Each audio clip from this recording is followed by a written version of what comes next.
ओम शांति। आज 2 अप्रैल 2024 बाबा के महावाक्य है, मीठे बच्चे और संग तोड़ एक संग जोड़ो। भाई भाई की दृष्टि से देखो तो देह नहीं देखेंगे, दृष्टि बिगड़ेगी नहीं, वाणी में ताकत रहेगी। प्रश्न है, बाप बच्चों का कर्जदार है या बच्चे बाप के? उत्तर है, तुम बच्चे तो अधिकारी हो, बाप तुम्हारा कर्जदार है। तुम बच्चे दान देते हो तो तुम्हें एक का 100 गुना बाप को देना पड़ता है। ईश्वर अर्थ तुम जो देते हो दूसरे जन्म में उसका रिटर्न मिलता है। तुम चावल मुट्ठी देकर विश्व का मालिक बनते तो तुम्हें कितना फ्राक दिल होना चाहिए। मैंने बाबा को दिया, यह ख्याल भी कभी नहीं आना चाहिए। ओम शांति। म्यूजियम प्रदर्शनी में समझाना है कि यह है पुरुषोत्तम संगम युग। समझदार तो सिर्फ तुम ही हो, तो सबको कितना समझाना पड़ता है कि यह पुरुषोत्तम संगम युग है। सबसे जास्ती सर्विस स्थान है म्यूजियम, वहाँ बहुत आते हैं। अच्छे सर्विसेबल बच्चे कम है। सर्विस स्टेशन सब सेंटर्स हैं। दिल्ली में लिखा है स्पिरिचुअल म्यूजियम, इसका भी ठीक अर्थ नहीं निकलता है। बहुत लोग प्रश्न पूछते हैं, तुम भारत की क्या सेवा कर रहे हो? भगवान वाच है ना, यह है फॉरेस्ट।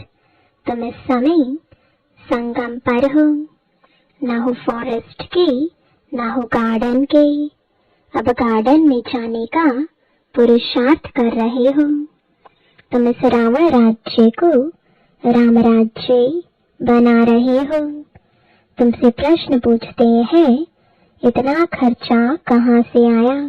बोलो, हम बीके ही करते हैं। राम राज्य की स्थापना हो रही है।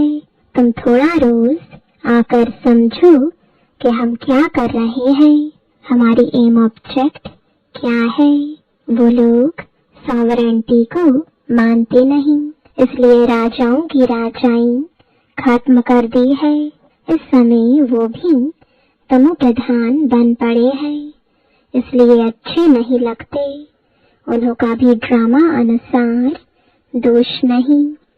जो कुछ ड्रामा में होता है वह हम पाठ बजाते हैं। कल्प कल्प बाप द्वारा स्थापना का यह पाठ चलता है। खर्चा भी तुम बच्चे ही करते हो अपने लिए। श्रीमत पर अपना खर्चा कर अपने लिए सतयुगी राजधानी बना रहे हो और किसको पता भी नहीं है। तुम्हारा नाम मशहूर है अननोन वॉरियर्स। वास्तव में उस सेना में अननोन वॉरियर्स कोई होते नहीं है। सिपाही लोगों का रजिस्टर रहता है। ऐसा हो न सके जिसका नाम नंबर रजिस्टर में ना हो। वास्तव में अननोन वॉरियर्स तुम हो। तुम्हारा कोई रजिस्टर में नाम नहीं, तुमको कोई हथियार पवार नहीं। इसमें जिस्मानी हिंसा तो है नहीं। योग बल से तुम विश्व पर जीत पाते हो।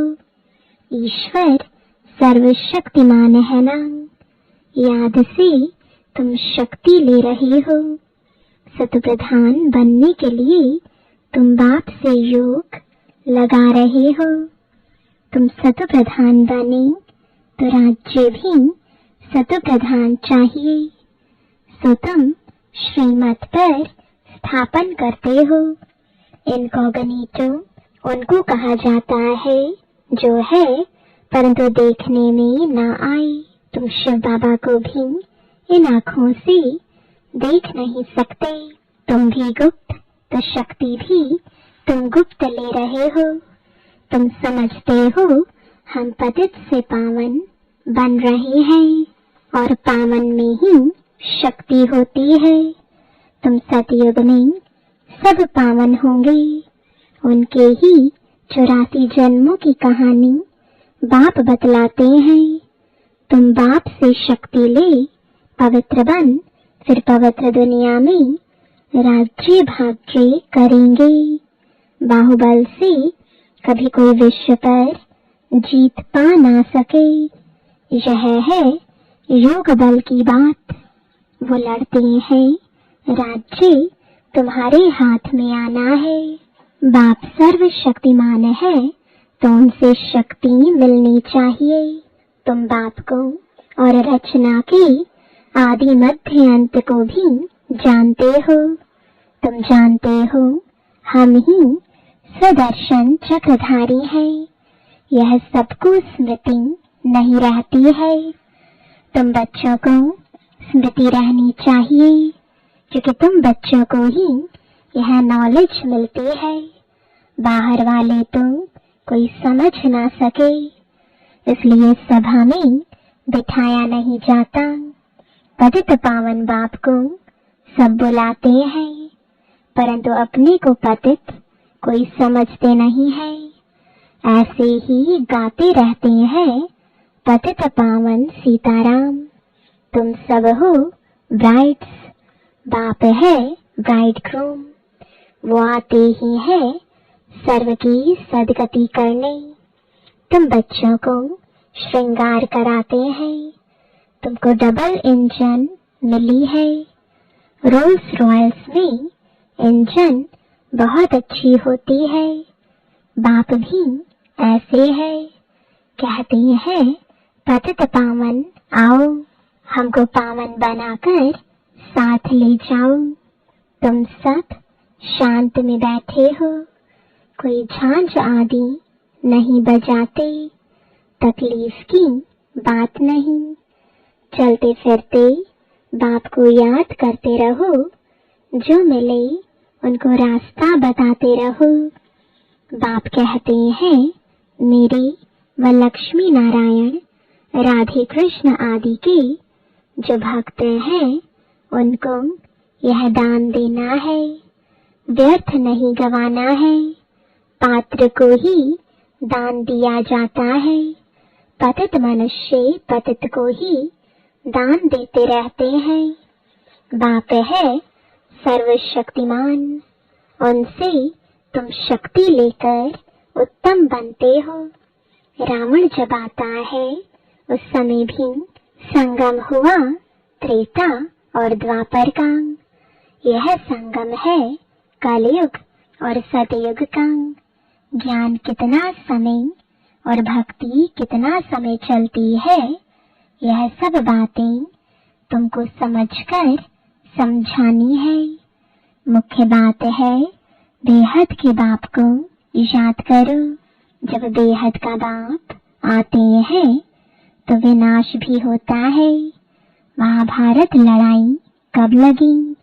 जब भगवान ने राजयोग सिखलाया था। समझ में आता है नई दुनिया का आदि, पुरानी दुनिया का अंत अर्थात विनाश होना है। दुनिया घोर अंधियारे में पड़ी है, अब उनको जगाना है। आधा कल्प से सोए पड़े हैं। बाप समझाते हैं अपने को आत्मा समझ, भाई भाई की दृष्टि से देखो। तो तुम जब किसको ज्ञान देंगे तो तुम्हारी वाणी में ताकत आएगी। आत्मा ही पावन और पतित बनती है। आत्मा पावन बने तब शरीर भी पावन मिले। अभी तो मिल ना सके। पावन सभी को बनना है, कोई योग बल से, कोई सजाओं से। मेहनत है याद के यात्रा की। बाबा प्रैक्टिस भी कराते रहते हैं। कहाँ भी जाओ तो बाबा की याद में जाओ। जैसे पादरी लोग शांति में क्राइस्ट की याद में जाते हैं और क्राइस्ट को याद करते हैं। भारतवासी तो अनेकों को याद करते हैं। बाप कहते हैं, एक के सिवाय और किसी को याद ना करो। बेहद के बाप से हम मुक्ति और जीवन मुक्ति के हकदार बनते हैं। सेकंड में जीवन मुक्ति मिलती है। सतयुग में सब जीवन मुक्ति में थे। कलयुग में सब जीवन बंध में है। यह किसको भी पता नहीं है। यह सब बातें बाप बच्चों को समझाते हैं। बच्चे फिर बाप का शो करते हैं। सब तरफ चक्कर लगाते हैं। तुम्हारा फर्ज है मनुष्य मात्र को यह पैगाम देना कि यह पुरुषोत्तम संगम युग है। बेहद का बाप बेहद का वर्षा देने आया है। बाप कहते हैं, माँ में कम याद करो तो वे कर्म विनाश होंगे, पाप कट जाएंगे। यह है सच्ची गीता जो बाप सिखलाते हैं। मनुष्य मत से गिरे हो, भगवान की मत से तुम वर्षा ले रहे हो।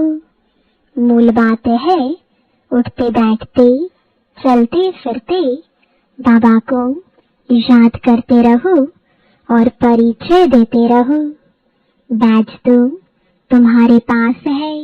फी देने में हर्जा नहीं है, परंतु पात्र देखकर बाप बच्चों को उल्हाना देते हैं कि तुम लौकिक बाप को याद करते हो और मुझ पारलौकिक बाप को भूल जाते हो।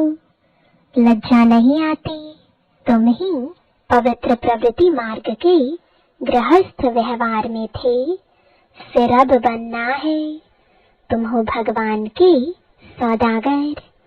अपने अंदर देखो, बुद्धि कहाँ भटकती तो नहीं है। बाप को कितना समय याद किया।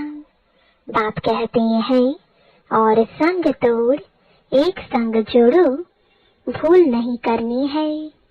यह भी समझाया है, भाई भाई की दृष्टि से देखो तो देह नहीं देखेंगे। दृष्टि बिगड़ेगी नहीं। मंजिल है ना, यह ज्ञान अभी ही तुमको मिलता है। भाई भाई तो सब कहते हैं, मनुष्य कहते हैं ब्रदरहुड। यह तो ठीक है, परमपिता परमात्मा की हम संतान हैं, फिर यहाँ क्यों बैठे हो? बाप स्वर्ग की स्थापना करते हैं तो ऐसे ऐसे समझाते उन्नति को प्राप्त करते रहो। बाप को सर्विसेबल बच्चियां बहुत चाहिए। सेंटर्स खुलते जाते हैं। बच्चों को शौक है, समझते हैं बहुतों का कल्याण होगा, परंतु टीचर्स संभालने वाली भी अच्छी महारथी चाहिए। टीचर्स भी नंबरवार है। बाबा कहते हैं, जहाँ लक्ष्मी नारायण का मंदिर हो, शिव का मंदिर हो, गंगा का कंठा हो, जहाँ बहुत भीड़ होती हो, वहाँ सर्विस करनी चाहिए। समझाओ, भगवान कहते हैं काम महाशत्रु है। तुम श्रीमत प्रमाण सर्विस करते रहो। यह तुम्हारा ईश्वरीय परिवार है। यहाँ 7 रोज भट्टी में आकर परिवार के साथ रहते हो। तुम बच्चों को बहुत खुशी होनी चाहिए। बेहद का बाप जिससे तुम पद्मा पदम भाग्यशाली बनते हो, दुनिया जानती नहीं कि भगवान भी पढ़ा सकते हैं। यहाँ तुम पढ़ते हो तो तुमको कितनी खुशी होनी चाहिए। हम ऊंच ते ऊंच जाने के लिए पढ़ रहे हैं। कितना फ्राक दिल होना चाहिए। बाप के ऊपर तुम कर्ज चढ़ाते हो, ईश्वर अर्थ जो देते हो, दूसरे जन्म में इनका रिटर्न लेते हो ना। बाबा को तुमने सब कुछ दिया तो बाबा को भी सब कुछ देना पड़ेगा। मैंने बाबा को दिया, ये कभी ख्याल नहीं आना चाहिए। बहुतों के अंदर चलता है, हमने इतना दिया, हमारी खातिरी क्यों नहीं हुई।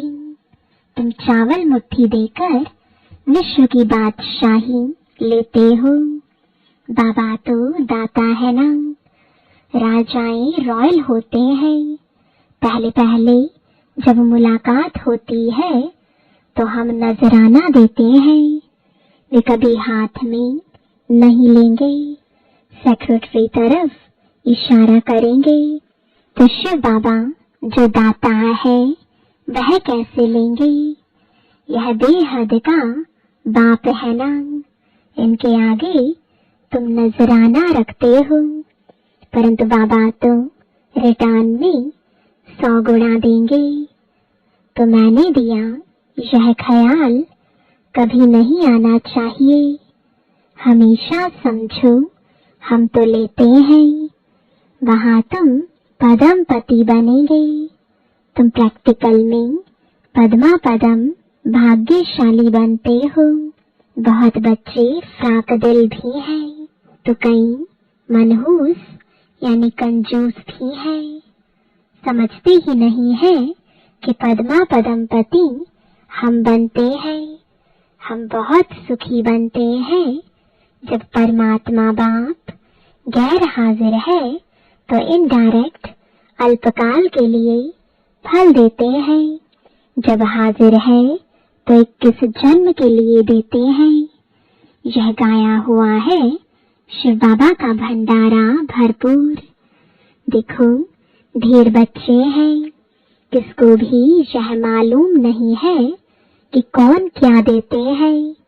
बाप जाने और बाप की गोथरी यानी ब्रह्मा जाने, जिसमें बाप रहते हैं बिल्कुल साधारण। इस कारण बच्चे यहाँ से बाहर निकलते हैं तो वह नशा गुम हो जाता है। ज्ञान युग नहीं तो खिटखिट चलती रहती है। अच्छे अच्छे बच्चों को भी माया हरा देती है, माया बेमुख कर देती है। शिव बाबा जिसके पास तुम आते हो उनको तुम याद नहीं कर सकते हो। अंदर अथाह खुशी होनी चाहिए। वह दिन आया आज जिसके लिए कहते थे आप आएंगे तो हम आपके बनेंगे। भगवान आकर एडॉप्ट करते हैं तो कितना खुश नसीब कहेंगे। कितना खुशी में रहना चाहिए, परंतु माया खुशी गवा देती है। अच्छा, मीठे मीठे सिकिलदे बच्चों प्रति माता पिता बाप दादा का याद प्यार और गुड मॉर्निंग। रूहानी बाप की रूहानी बच्चों को नमस्ते। रूहानी बच्चों की रूहानी बाप दादा को गुड मॉर्निंग और नमस्ते। धारणा के लिए मुख्य सार है, पहला, भगवान ने हमें एडॉप्ट किया है, वही हमें टीचर बनकर पढ़ा रहे हैं। अपने पद्मा पदम भाग्य का सिमरण कर खुशी में रहना है। दूसरा, हम आत्मा भाई भाई है, यह दृष्टि पक्की करनी है। देह को नहीं देखना है। भगवान से सौदा करने के बाद फिर बुद्धि को भटकाना नहीं है। वरदान है इस अलौकिक जीवन में संबंध की शक्ति से अविनाशी स्नेह और सहयोग प्राप्त करने वाली श्रेष्ठ आत्मा भव। इस अलौकिक जीवन में संबंध की शक्ति आप बच्चों को डबल रूप में प्राप्त है। एक बाप द्वारा सर्व संबंध, दूसरा दैवी परिवार द्वारा संबंध, इस संबंध से सदा निस्वार्थ स्नेह, अविनाशी स्नेह और सहयोग सदा प्राप्त होता रहता है। तो आपके पास संबंध की भी शक्ति है। ऐसी श्रेष्ठ अलौकिक जीवन वाली शक्ति संपन्न वरदानी आत्माएं हो। इसलिए अर्जी करने वाले नहीं, सदा राजी रहने वाले बनो। स्लोगन है, कोई भी प्लान विदेही साक्षी बन सोचो और सेकंड में प्लेन स्थिति बनाते चलो। ओम शांति।